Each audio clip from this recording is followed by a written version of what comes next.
How's it going, guys? I've got a review coming for the Carl Frampton fight that took place last night. However, the reason why I'm not doing a review right now is because when the fight came on, I was having internet connection issues, so I ended up missing the first 4.5 rounds. Obviously, I can't give you guys a full review of the fight right now because several rounds of the fight I don't know what happened. But a fight that I did manage to catch was the Josh Taylor fight. Josh Taylor's a fighter that for the past year or so I've been keeping a close eye on. He's a prospect from Edinburgh. He's now 8-0 with 7 knockouts. And for those of you who don't know, he's perhaps the number one prospect in the UK right now, according to a lot of people. And I would be inclined to agree with that. Now, I'm from Scotland. I'm from Glasgow, which is about half an hour on the train from Edinburgh. Not that far from where he's from.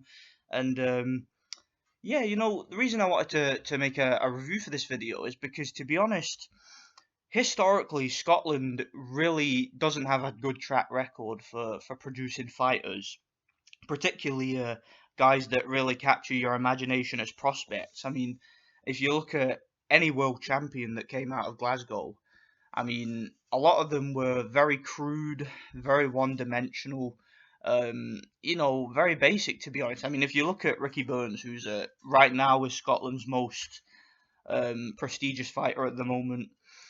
He's a three-time world champion at the moment. If you look at him from early on in his career, he was not that impressive. Okay, he at domestic level, he was a pretty rudimentary fighter.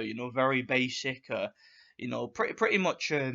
He was solid. He had solid fundamentals. He was a good boxer, good tight guard, good jab, good right hand. But there was nothing that stood out about him, and he was very easy to shut down. He was handily beaten by Alex Arthur, who was a decent domestic level fighter from Scotland. He also had some very very tough fights on his way up that went the distance.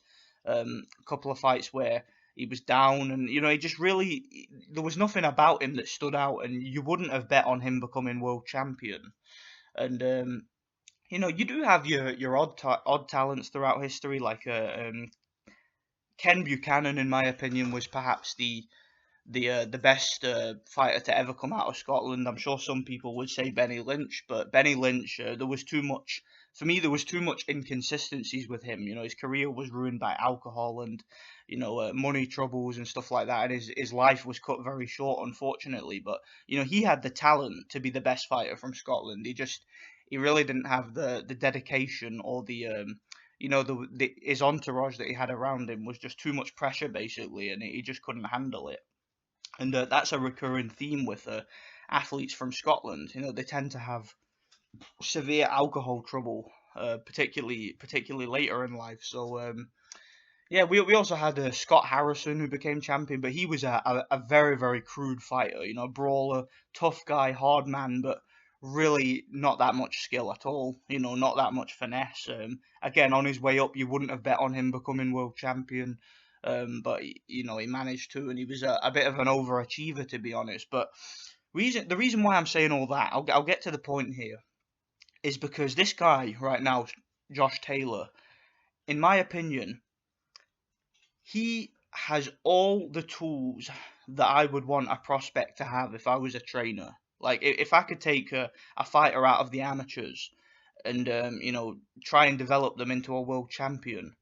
This guy, for me, he ticks all the boxes. He has all the techniques, all the attributes that I would be looking for. He's a very interesting fighter. I mean, a guy that's only in his first 8 fights. To me, there's a lot that he can do that you can't teach in boxing. Now, I'm sure some of you are gonna say, well, didn't he go the distance last night with a guy that took the fight on short notice? A guy that was there to be a showcase opponent. Very true, and that's what I want to talk about here. Now, this fight, in my opinion, there were several contributing reasons as to why this fight went the distance. It kind of reminds me of a fight that Triple G had several years ago, where he fought a guy called Mehdi Bouadla. And Mehdi Bouadla, he was a kind of a durable, tough, compact, stocky little middleweight from France, and the fight was scheduled for 8 rounds, and as a result of that, he was able to just hang in there for 8 rounds and go the distance against Triple G. I believe it was an 8 rounder. Well, I can remember watching it online a few years ago, and like yeah, and I'm sure the fight only went 8 rounds, and I could just remember thinking to myself, if this was a 10 rounder or a 12 rounder, I don't think Triple G would have rushed his work this much, and I think he would have probably gotten this guy out of there. And I got the same feeling from this fight. This fight was an 8 rounder, and this opponent was durable. He was tough. He was in shape surprisingly because he took the fight on short notice, but he was in very good shape. The guy was. He looked as if he'd had a training camp, and he found a way to spoil and just exploit his way through the fight, in my opinion. And like I said, Josh Taylor he was rushing his work a little bit too much, and I think Shane McGuigan in the corner, he kept shouting to Josh Taylor. He kept saying, "Work your backhand, work your backhand." He was wanting him to lead off with power shots from his left side, which is his power hand. And I think that was a mistake, and it was because they only had 8 rounds. They really wanted to make a statement and get this guy out of there. And yeah, they were just he was putting too much on his punches, wasn't setting them up enough. There was no jabs at all in the fight. He completely abandoned the jab. Um, Another thing which was detrimental, in my opinion, which led to this fight going the distance too, was in the first round. Josh Taylor was targeting the body. However, he strayed low with a couple of his body punches, and the referee was on his case from the beginning. He warned him, and rightfully so. The referee warned him, watch those punches. Don't hit him low. And yeah, for the rest of the fight, or most of the fight, he seemed to abandon the body. He wasn't attacking the body as mercilessly as he usually does. I mean, take a look at his fight against Dave Ryan, one of his previous fights, and you'll see that the body puncher that this guy is. He is a very, very efficient body puncher. Now, in the 6th round, he decided to go to the body. He threw a left hook, and it caught the guy pretty much in the midsection, the borderline, so the belt line basically. And I think the referee was at a poor position to see whether it was a low blow or not, and he decided to take a point away.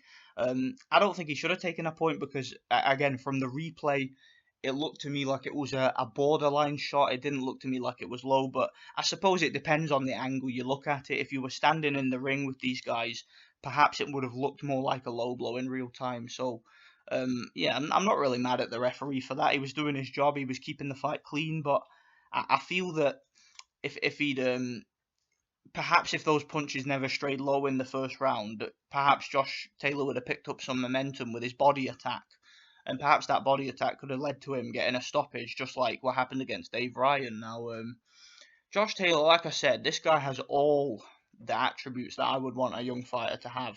Okay, he's fast.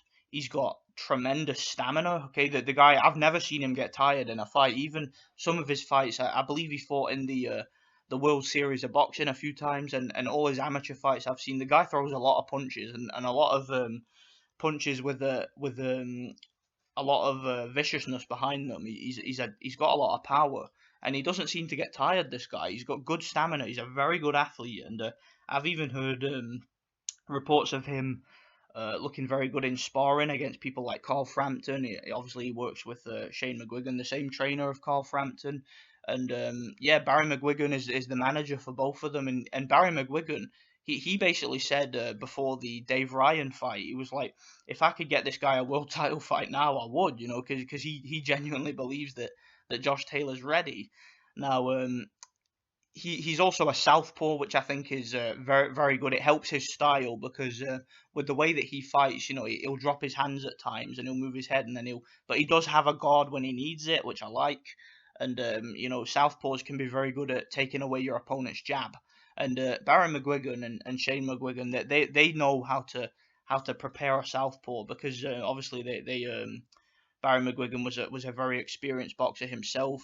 He's also been a commentator before, a pundit. He understands boxing. He really does. Barry McGuigan's got a good boxing brain, and he'll know how to make this guy's advantages an advantage. Basically, he knows how to bring out the best in these guys, and I really think that Josh Taylor. He surrounded himself with good people. That's what I like. And one thing that does concern me though, and it doesn't concern me much, it concerns me a little bit, is the fact that he's a European fighting in America. He needs to, in my opinion, I don't think he should fight exclusively in America. Now, he did fight Dave Ryan in his hometown of Edinburgh, Taylor's hometown, that is. Dave Ryan's from Derby. Um, yeah, and he did have a decent following there, a decent crowd, and I think that's very important. It's very important for a fighter to have home support, because otherwise you'll end up like Kovalev and Triple G, where you're always fighting on the road, and politics are gonna be they're gonna be on your case. Put it that way. Referees, you're not gonna get any favors from referees and judges. So I think it's important that he keeps a home fan base. So if he wants to come home and still make money and pursue his career over here, he can do that. And if he manages to pick up a title overseas, he can come home and defend the title when he need, like if he gets a tough opponent. So, but I am glad to some extent that he can perform on the road. He obviously fought in many different countries as an amateur, but as a professional, he's looking like he's comfortable on the road, and I like that. I just hope he doesn't get too comfortable on the road. I would like to see him um, come back to Scotland and fight when he can. There's a lot of, I mean, there's quite a bit of buzz right now because STV Glasgow has been showing a lot of boxing recently. Obviously you've got the Commonwealth Games medalist Charlie Flynn, who's picking up a lot of publicity over here. I don't really rate Charlie Flynn personally. I don't think he's that good. He reminds me kind of like Ricky Burns when he was starting out, but he doesn't have any power. That's the problem with Charlie Flynn. No power whatsoever. I don't see him ever getting anywhere near a world title, in my opinion. And I know that Charlie Flynn has a lot of fans here in Scotland, particularly here in Glasgow. He's my hometown guy, Charlie Flynn. This guy isn't. Taylor's from Edinburgh, like I said, but I think Josh Taylor to me is a far superior boxer, far superior prospect. He's 26 years old, so he's not like a really young prospect, but he's not a really old prospect either. He's kind of a average age for a prospect, I'd say.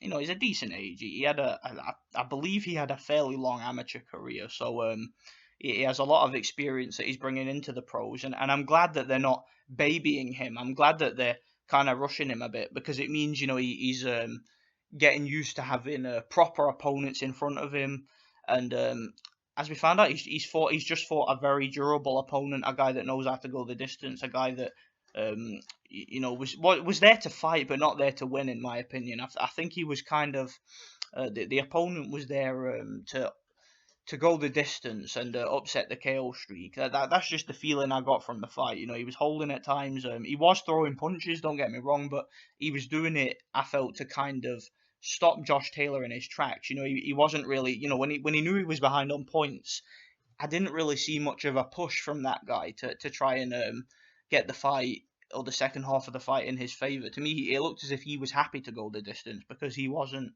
expected to win. But yeah, I'm very impressed with Josh Taylor. Very good fighter. Let me know what you guys think. If there's anybody from here that watches my videos, what do you guys think of Josh Taylor? Do you think he can be a world champion? I think he can.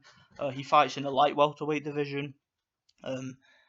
I would like to see him fight Ricky Burns. Ricky Burns is fighting Indongo next. If Indongo beats Ricky Burns, Josh Taylor needs to be calling him out. I mean, that's a huge fight over here.